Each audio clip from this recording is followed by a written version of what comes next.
Hello, divergent friends. Welcome to another episode of Cognitive Dissonance, the channel where we take a look at the insanity surrounding us. And man, we got some crazy stuff to talk about today. But before that, I want to remind you we have Space Force News Live every Sunday night, 9 p.m. Eastern on YouTube's 1 Foot in 5D with my awesome co-host Alara of Sirius. Come check that out. And if you want to donate, help a girl out, support the stream, you can do that directly at loyal2ThaFoil.com or by super chat. A little bit goes a long way. So yeah, I know you guys are probably looking at this like, what the hell is going on with Putin riding a bear, right? Just thought I'd show you guys this. Thought it was pretty funny because I really want to talk to you about why I think Biden, Beta Biden, Chiden, Sleepy Joe, is marching us straight into war with Russia, right?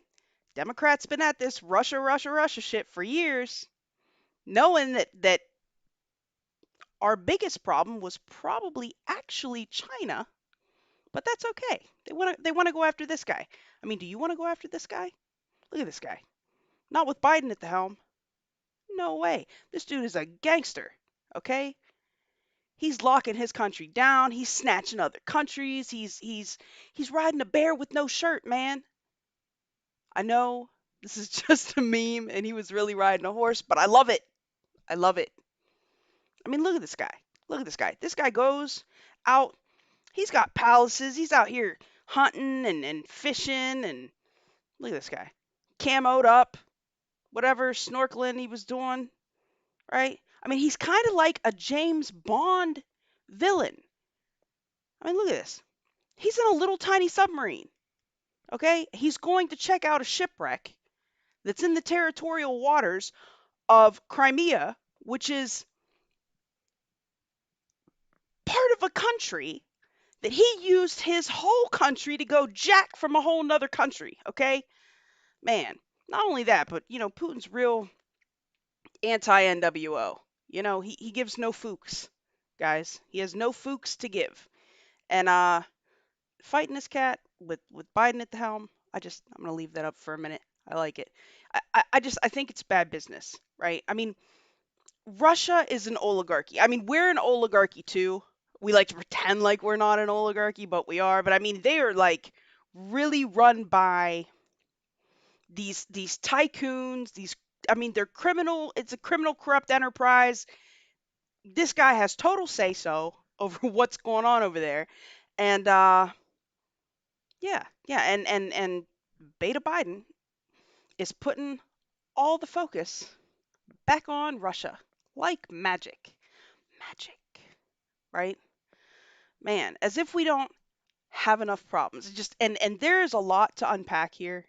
I am probably going to miss some stuff, but I'm going to do my damnedest to explain this to you. I tried to thread it all together last night, and I'm going to go through this, and I found a whole bunch of more stuff that I will cover with you guys too, but just work with me here while I try to break this down. So, China Joe took office on January 20th.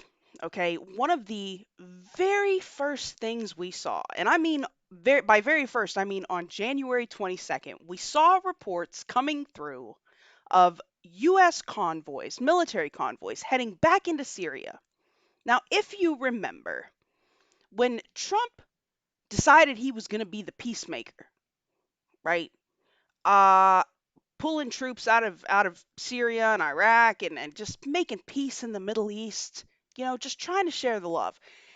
The establishment here was hugely pissed. They were big mad over this. Okay? Why?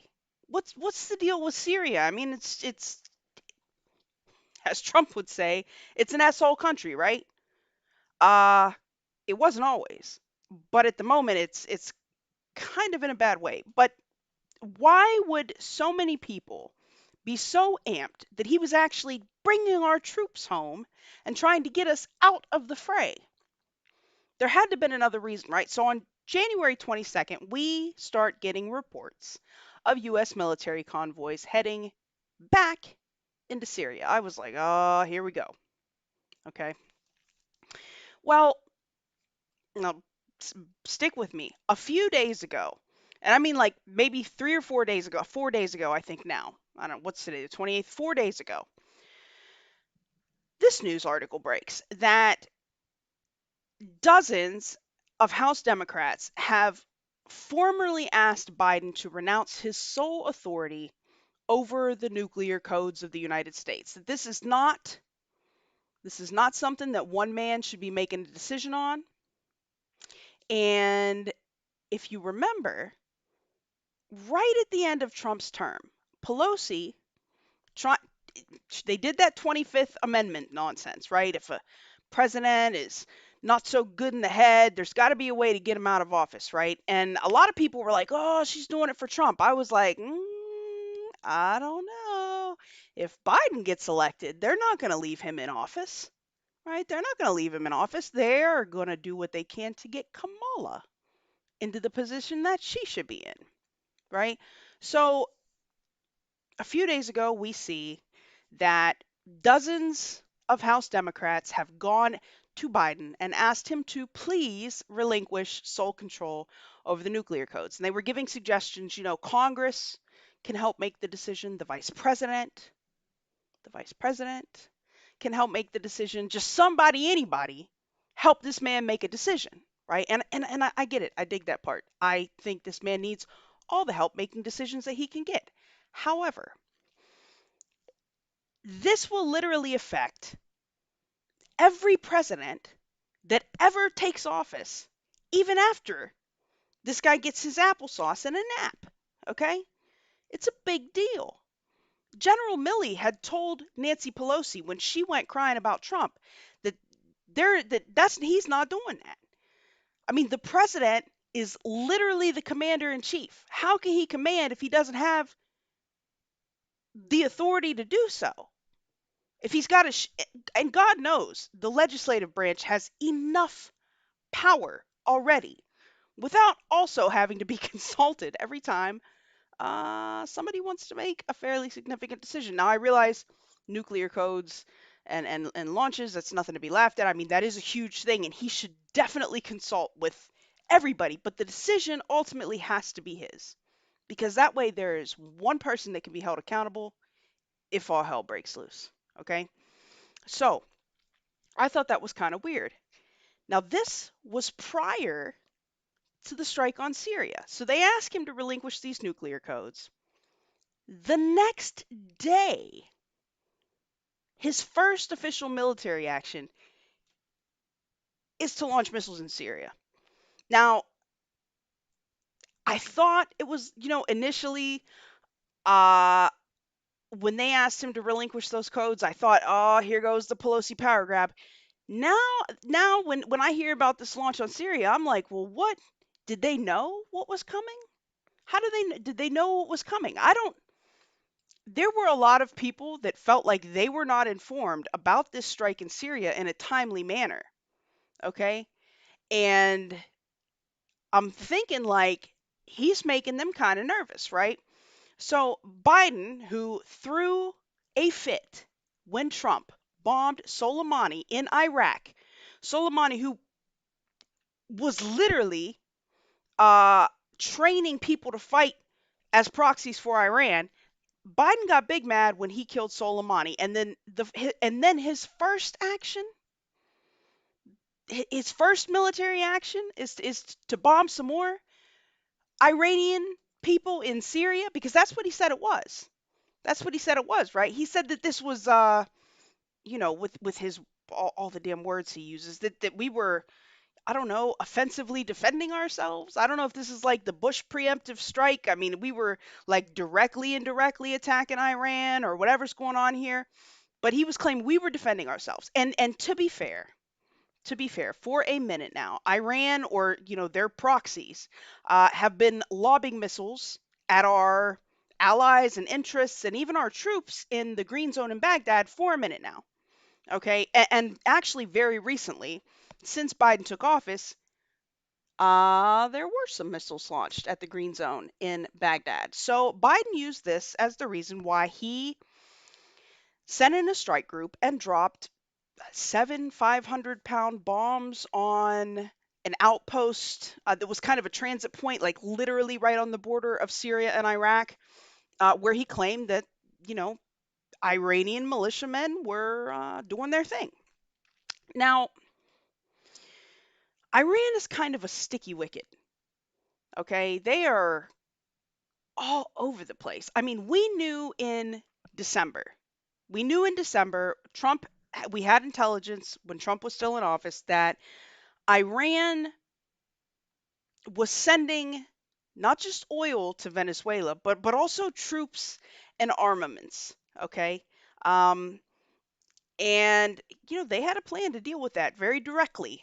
It's always very directly with Trump. Now Biden, I don't, he's bombing them in Syria. I mean, what are you gonna do about the fact that they're messing around in our hemisphere over here? You know, uh, it's kind of crazy. Well, not only were they sending people to Venezuela, but in a story that really wasn't picked up by a lot of news outlets. Okay, and this just happened earlier this month.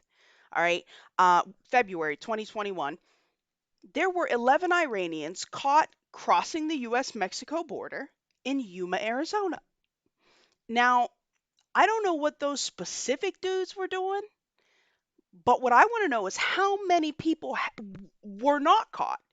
How many made it, and what is their agenda? It hasn't been that long since Iran was threatening death on President Trump, literally you know, putting memes out that they were coming for him. Now I'm sure that they have a larger agenda, that this was not specifically directed at him. I mean, maybe some of it, I don't know what the hell they're doing here. But the fact of the matter is they caught 11 dudes coming over the border between US and Mexico. How many didn't they catch? I mean, Biden's got this open door policy, like, just, come on in. It'll be fine. This is great. This is fine. This is fine. Um, I just wanted to put that in there so you know where I'm at. So, circling back, right? Uh, when Biden launched on Syria, the Democrats here were pissed, right? And they said he had no grounds for launching that kind of a strike on a sovereign nation. And it was extremely consistent with the message that they gave when Trump killed Soleimani. Like, uh, you gonna tell us launching bombs over there, killing folks and whatnot in nations that are not the United States? So that, they were extremely consistent, and there were a lot of big name Democrats, including Senator Sanders here, who were highly upset with this course of action. Now, even Psaki, right? Even Jen Psaki had criticized Trump striking Syria, and was called out by Ilhan Omar just the other day on Twitter for her tweet from 2017. Okay, so the Democrats have been consistent in their criticism of bombing in Syria. Now, in the midst of all of these shenanigans, right? Bombing and asking to give up the nuclear codes and whatever else. Um, while Mario Kart champ Joe Biden is playing with his grandkids and letting Kamala Harris kind of take the reins on foreign policy, because she's been making calls to world leaders. She's been having, sessions with Canada. She's doing all kinds of stuff that seem to be a little outside not only the realm of her expertise, as she has no foreign policy expertise, really. But this is not within her purview necessarily, right? So we've got Hannity out here, like, what the hell? Who's really in charge? Who is really in charge? I think that's a question that we're all asking. And like I said, them asking him to give up sole control of the nuclear codes and this shenanigans with 25th Amendment at the end of Trump's term and all of this stuff. Now I'm starting to think, okay, what are you guys really doing, right? So the Democrats are pissed. Obviously, the Syrians are mad. Now, Russia is officially livid. Okay? Do I need to bring up Putin riding the bear again? I mean, really? See, Russia has deep ties with Syria. Okay? Um, Apparently, when the strike was ordered, now Russia, I want you to know, Russia has a permanent troop presence in Syria. They were asked by Assad to come in 2015 to help with, the rebels that are, I don't know, that are perpetrating the civil war over there. I mean, these are the guys that Obama was funding, whatever the ruckus is with that. Russia has been there since 2015 in Syria. They have strong economic ties, they have strong military ties. Um, Assad's regime in Syria is essentially a Russian proxy. And what we are seeing is a lot of these proxy wars, proxy conflicts, where you've got a puppet master, right, pulling strings of a bunch of other little groups. We saw a lot of this during, you know, right before and during the Cold War, as a matter of fact. The U.S. wasn't really fighting the Viet Cong in Vietnam. They were fighting Russia's influence, the influence of communism. We weren't really pissed at Cuba. We were mad at the Russian influence over there. Okay, we were arguing with the proxies of another superpower nation, and that's exactly what we're seeing going on right now. All of these little conflicts, and I'm gonna explain it to you. But Russia was very quick. Um, to call the strikes in Syria outrageous. I mean, we gave them a few minutes warning. Like, we know their guys are there. Biden launches. I don't even know if Congress had been notified yet. Okay, I think this was part of the big uproar, because Congress was demanding some kind of a briefing after the fact, right? I wonder if Kamala knew. Russian officials, they say, Russian officials have condemned the United States airstrikes in Syria, accusing Washington of an outrageous violation of the country's territorial integrity on Friday. U.S. President Joe Biden directed airstrikes overnight against infrastructure facilities in eastern Syria belonging to what the Pentagon said were Iran backed militant groups, killing at least 22 fighters. In its statement, the Pentagon added that the airstrikes were a response to recent attacks on U.S. and coalition forces in Iraq. We strongly condemn such actions and call for Syria's sovereignty and territorial integrity to be unconditionally respected, Russian Foreign Ministry spokeswoman Maria Zakharova said. Okay? Um, I mean, they ask a fair question. If someone struck a blow on U.S. territory, what would that look like? They strike at the territory of a sovereign republic without the consent of Syrian leadership. Now, regardless of what you think of Assad, because the guy is a douche, he's in charge over there. And he's tied to Putin. So who are you really stepping on?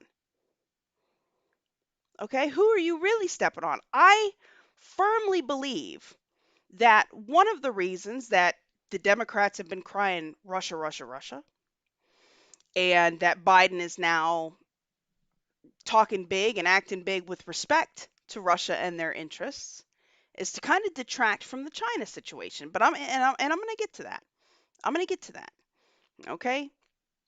So, while all this is happening, Biden decides it's the time to step up and denounce Russia's annexation of Crimea, which, if you don't know, this happened in 2012 or 2014, but Crimea was a province of Ukraine, part of Ukraine. Russia, like I said, went in and jacked it from them. And this was, I mean, this created a big ruckus.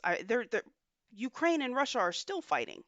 We saw during the first impeachment trial of Trump a lot of talk about Ukraine and the sending of aid to Ukraine. This is why the Ukrainians were requesting aid, because of the ruckus going on over there with Russia. But it's deeper than that. Okay, as in so many other things and so many other arguments when it comes to wars on this planet, there is naturally a tie to fossil fuels. Okay, oil and natural gas, in this case specifically natural gas. And I'm going to have to give you some backstory here and why this mess about Biden telling Putin they don't accept Russia's Crimea annexation. I'm going to have to explain this to you to let you know why this is so crazy that he would stand up and say this now. So way back in the day, and I mean like late Bush to early Obama, and in through the Obama terms, there was a plan to build a pipeline that they called the Qatar-Turkey pipeline. There's a gas field that's owned by Iran and Qatar. They wanted to ship natural gas directly to Turkey from this gas field, which is located in the midst of two countries' territorial waters, Iran and Qatar. They wanted to build a pipeline to ship natural gas directly to Turkey. Now the problem is that although Russia is already Europe's primary supplier of natural gas, at the moment their gas is shipped through pipelines that pass through Ukraine. Okay? Now, this pipeline that they wanted to build, that was going from, the Qatar Iranian gas field directly into Turkey, um, this Qatar Turkey pipeline would have had to pass through Syria. All right. Now remember, I told you that Russia has a permanent troop presence there, but even before that, Russia, Putin and Assad were tight. Okay. Now this Qatar Turkey pipeline would have had to pass through Syria. When it was initially proposed, even Hillary Clinton was like, this could end badly. Okay. They knew that they had two possible routes that this pipeline could take. One would have to pass through Saudi Arabia and Iraq. The other possible direction for this pipeline would have taken it straight through Syria. Either way, there was going to be some ruckus. Okay. Um, Now Syria said no. We're not doing. You're not running that through here. Now mind you, this would have cut off Russia's being able to ship gas through Ukraine to get it to the rest of Europe. Uh, Syria was like, no, Russia's here. They've got our back. Russia's already supplying Europe's gas, and you know, we're not going to do all that. Well, it's funny how when countries assert their rights to say no to things that, you know, more wealthy nations want, there ends up being wars. Okay, so Syria is a contested region, largely because of this. Now, Russia goes, okay, well, we're going to build something else. We're going to build what they call the Nord Stream 2 pipeline. Now, this pipeline would have shipped natural gas um, straight out of the Baltic Sea to Germany, which would have also cut out Ukraine. Okay? Now, when the gas goes through Ukraine, they tax it. They're taxing the Russian gas that's going to Europe. Ukraine, 3%. 3% of Ukraine's GDP comes from the tax on this Russian gas passing through their pipeline. They don't want to lose it. Okay? So there is a large ruckus about this pipeline. All right? There's a large ruckus about this pipeline. At the moment, Ukraine is the gatekeeper for gas passing into Europe. And if Russia builds any of these other pipelines, it's done data. Okay? It's done dotted, right? So when Russia annexed Crimea, largely for its natural gas production and gas fields and whatnot, this was also a problem. So in any case, all of this ruckus can be tied to these pipelines, and it's a mess. It's a mess. I am not doing it justice at all. There are hundreds of little companies that are tied to this. They all have their own interests. Um, the, the the Nord Stream 2 pipeline is almost complete right now. Okay, and at that point, now remember, at that point, Russia is going to be shipping directly to Germany. We're going to start to see fighting amongst European nations over this in short order. The pipeline itself is almost complete. And as a matter of fact, let me just skip ahead a little bit because this literally just happened a couple of hours ago.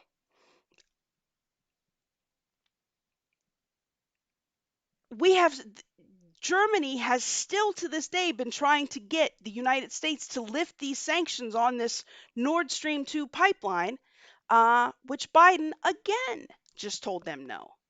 Okay? Because the United States wants to control who has the gas, where the gas is coming from, who is taxing on it, who is getting a cut from it. Let's see. Ukraine is the gatekeeper for gas. Uh, big guy. Big guy's a little mad. Wants to make sure his cut is protected. I don't know. I'm just asking. I'm just asking. You know. In any case, yeah. I mean, so the U.S. just told them no again, and that happened today. So in any case, there's this big freaking to do over these pipelines, and this is why Syria is a contested region, right? Um, and also why it's kind of freaking crazy that Biden would jump up after years and just all of the sudden be like, we don't accept your annexation of Crimea. Okay? In the meantime, Biden is also preparing sanctions on Russia over the SolarWinds hack, which personally I still think it could have been China. I still think it could have been China.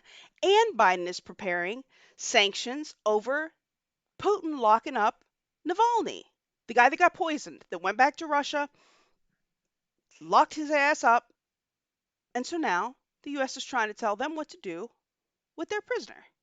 Okay? It's kind of crazy. All right, but back to Iran. Back to Iran.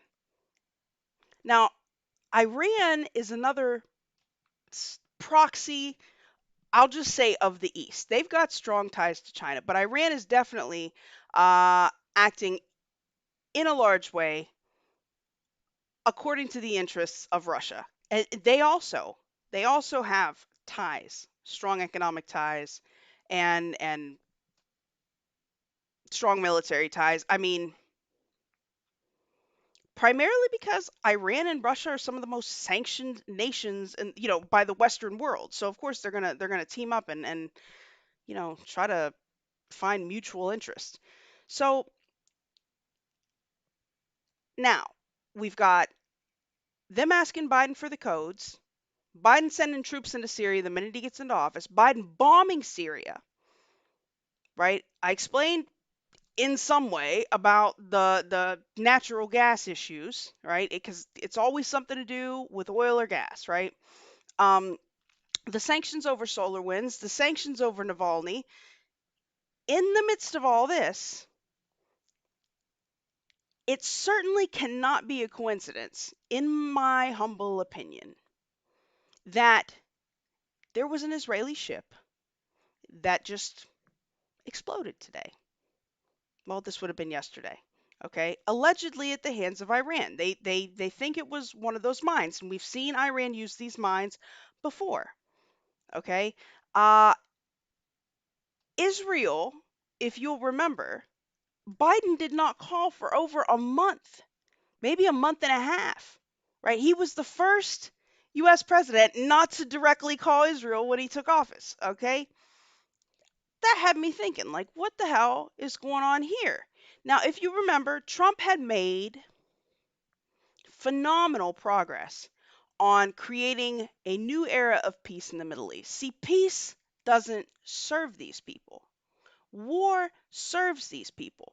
It either serves them directly by what they're taking, it serves them indirectly by allowing them to go in and rebuild to their own specifications after it's over, or by allowing them to provide the armaments, or by allowing their banks to go back in and fund the rebuilding effort. These people only win when there is war. Okay? And apparently we've been at peace for too long. So you've got Russia and Iran seething at the moment. You've got the US bombing Syria. Israel hasn't even gotten a call from Biden for like a month and a half. They got their ships getting bombed.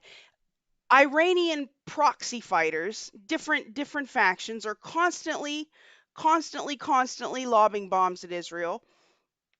They're fomenting dissent, okay? We got ships getting blown up, ships getting taken hostage. Iran taking ships hostage, South Korean ships, Israeli ships, just jacking ships. People are pushing buttons right now, okay? It's kind of heating up. So Israel says, "Man, Biden hasn't even called me. Like what am I going to do?" They have reached out to these nations that Trump was able to make this peace with and started to set up a four-nation defense alliance with, amongst other countries, Saudi Arabia, and the United Arab Emirates. Now, Saudi Arabia is of particular interest, but let me tell you what they say. Okay, Jerusalem is currently in talks with the kingdoms of Saudi Arabia, Bahrain, and the United Arab Emirates on establishing a four-nation defense alliance. While Jerusalem does not have official diplomatic ties with Riyadh, foreign media report that the two countries have long-standing clandestine ties. Now, this clandestine tie stuff, we see this all the time. This is kind of like how the U.S. Doesn't officially recognize Taiwan, but we've got these ties. Like, hey, we're supposed to have their back in the event that China wants to get a little froggy. So this is not out of the ordinary. So the UAE and Bahrain, we know that they signed this normalization deal with Israel in September of 2020, the Abraham Accords. So now they've reached out amongst themselves and tried to make a mutual defense pact, which honestly is a really good freaking idea. They should be defending each other. You know, even if it's against outside interests that maybe we don't own everything over there, guys. They should be teaming up to help each other out instead of looking to somebody else. That's how we got into this mess. Okay? This is unprecedented for three other Arab nations to be willing to even accept Israel on this level to make a mutual defense accord with them is phenomenally huge. Okay? It's a game changer. So, Israel calls up Saudi Arabia like, hey, we need to do something here. What does Biden do? Biden just decides today, literally today, yesterday now, that he was going to formally call out Saudi Arabia for the killing of Jamal Khashoggi. Okay, now we knew that Crown Prince did that. We knew. But when you say it like this, you make it official. This this makes This makes it a whole nother thing. Knowing something and then calling it out on the world stage are two different things. Not to mention, he sanctioned like 76 members of the Saudi government. It's freaking crazy. All right? Not to get lost, but Saudi Arabia has been getting attacked by the same Houthi rebels that are funded by Iran that Biden recently took off the terror list that Trump just put them on right before he left. Now, why would he do that? Why would he remove the Houthi rebels from a terror list when they are routinely attacking what is supposed to be our allies? These people only win from war, man. They only win from war. Saudi Arabia was fighting the Houthis in Yemen, creating, they claim that it's this big humanitarian crisis and they need to stop the fighting. So put down the rebellion. Don't take them off the terror list. Biden also canceled some previously agreed to Saudi arms deals. This guy is literally over here just muckraking. I'm telling you, he's kicking a hornet's nest, right? He claims that he's trying to get back on this agreement with Iran over their nuclear program, but neither side wants to make any concessions. Okay, not to mention Biden is now, if you want Iran to come to the table, bombing their shit probably isn't the best idea. Okay, you're not going to get it that way. It's useless anyway. In my opinion, the entire freaking thing was useless. They weren't adhering to it anyway. And Iran gives no fooks. At this point, even though China and Russia initially supported, what is it called? The JCPOA, I think, or the JPCOA. Even though Russia and China initially supported that, that was in what, 2015? Iran was willing to say, yeah, okay, we'll sign it so that they could get what trade benefits they could while the pact was in order, but they were still purifying uranium. They were still enriching uranium, rather, the entire time. Now, they have really strong ties with Russia and China. They don't give a shit about that pact. They don't care about that pact, right? Um, I think, I think this is a fucktastrophe waiting to happen. Now, I had found so many more things, and I don't even know how to explain to you, but I'm not even going to get into the whole China thing. I did a whole video on China. If you haven't, it's called The Eagle and the Dragon. Let's talk China. Go check it out. China has strong ties to Biden, clearly, to Iran, to Venezuela, to Russia. So what will their role be if this kicks off? I think they'll sit back and watch. I think they will sit back and watch. They will wait. They will wait for Russia and the United States and all of their intermediaries and all of the mess in the Middle East to wear themselves out. They will be the only stable nation left, and they will come in and reset this whole shit, which may just be what these people want in the first place. I'm going to read you something. Now, I couldn't be loyal to the foil without bringing in just a little tinfoil for you here at the end. Okay, if you guys are not familiar with Albert Pike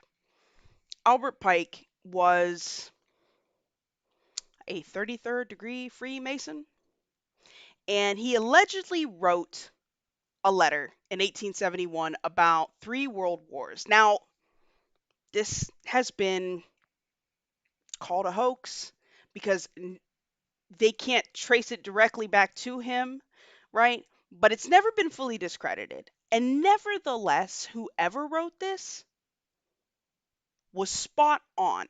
Just listen. He says, the First World War must be brought about in order to permit the Illuminati to overthrow the power of the czars in Russia, and of making that country a fortress of atheistic communism. The divergences caused by the agentur of the Illuminati between the British and Germanic empires will be used to foment this war. At the end of the war, communism will be built and used in order to destroy the other governments and in order to weaken the religions. The Second World War must be fomented by taking advantage of the differences between the fascists and the political Zionists. This war must be brought about so that Nazism is destroyed and that the political Zionism be strong enough to institute a sovereign state of Israel and Palestine. During the Second World War, international communism must become strong enough in order to balance Christendom, which would then be restrained and held in check until the time when we would need it for the final social cataclysm. What is this final social cataclysm, you may be asking? Let me tell you. The Third World War must be fomented by taking advantage of the differences caused by the agentur of the Illuminati between the political Zionists and the leaders of the Islamic world. The war must be conducted in such a way that Islam and political Zionism mutually destroy each other. Any of this hitting the nail on the head for you? That they mutually destroy each other. Meanwhile, the other nations, once more divided on this issue, will be constrained to fight to the point of complete physical, moral, spiritual, and economical exhaustion. We shall unleash the nihilists and the atheists. We shall provoke a formidable social cataclysm which, in all its horror, will show clearly to the nations the effect of absolute atheism, origin of savagery, and of the most bloody turmoil. Then everywhere the citizens, obliged to defend themselves against the world minority of revolutionaries, will exterminate those destroyers of civilization, and the multitude, disillusioned with Christianity, whose deistic spirits will from that moment be without compass or direction, deistic spirits will from that moment be without compass or direction, anxious for an ideal, but without knowing where to render its adoration, will receive the true light through the universal manifestation of the pure doctrine of Lucifer, finally brought out in public view. This manifestation will result from the general reactionary movement, which will follow the destruction of Christianity and atheism, both conquered and exterminated at the same time. This dude, somebody, if not this dude, somebody back in the day had foresight enough to see the development of the first two world wars play out to the T and to predict that this third world war would be sparked in the Middle East, right? Between the political Zionists and leaders of the Islamic world. Now, you got countries signing on to the Abraham Accords. That can't be good for this agenda. You got Iran mad. I mean, their supreme leader over there is definitely one of the leaders of the Islamic world. Man, but listen, he's kicking a hornet's nest, guys. They're going to let them two fight it out. They're going to let the Islamic world fight the political Zionists until they exterminate themselves. And then with this final social cataclysm, people are going to be so disheartened looking for any stability or ideal that they can find that they're going to be introduced to the ultimate evil.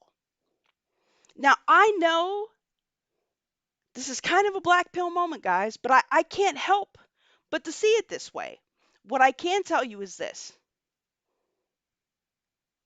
don't lose hope. That seems to be their entire the entire premise of their plan is to get people so disgusted with plagues and masks and wars and whatever that you just give up. So don't do it. Don't do it. There is always hope. You guys know me. I'm on the J chain. I rock with Jesus. So I always have hope. Even if I even if I bring you some dark shit sometimes. I think it's important that we know. You might be asking, well, what can I do? Man, I've told you 100 times. For conservatives, it's all about localism. Get to know your neighbors, even if you disagree with them. Figure out what you can do in your own community to make things better immediately around you. Imagine if everybody found a way to make their immediate surrounding better. Eventually, you'd have that bottom up shit I'm always talking about. I do not believe change should come from the top down. I believe change, organic, good change, comes from the bottom up. And pay attention to your surroundings. Pay attention to what these guys are doing, and don't be afraid. Call them out. I mean, we have unlimited access to our leaders right now on social media, on every platform. I mean, these are unprecedented times, absolutely. But there are things that you can do personally to try and make this situation better. Um, Man, I'm gonna keep you updated. I mean, as the situation progresses, I just wanted to kind of give it a rundown. I do think China has a huge part to play in this. I already broke that down in my video on China that I posted a few weeks ago. You should go check that out. I've got a series of videos on the Great Reset and Klaus, Dr. Evil Klaus Schwab that are definitely worth a watch. And if you didn't see my Bill Gates video, our friends here at YouTube pulled it down, but you can still find it on Rumble and it's up on Foxhole. Go check it. If you're not already on Foxhole, you should be. All your favorite streamers are over there. Go over there and take a look. But that is my rant for today. Um, Much appreciated. Much love, you guys. I will catch you next time.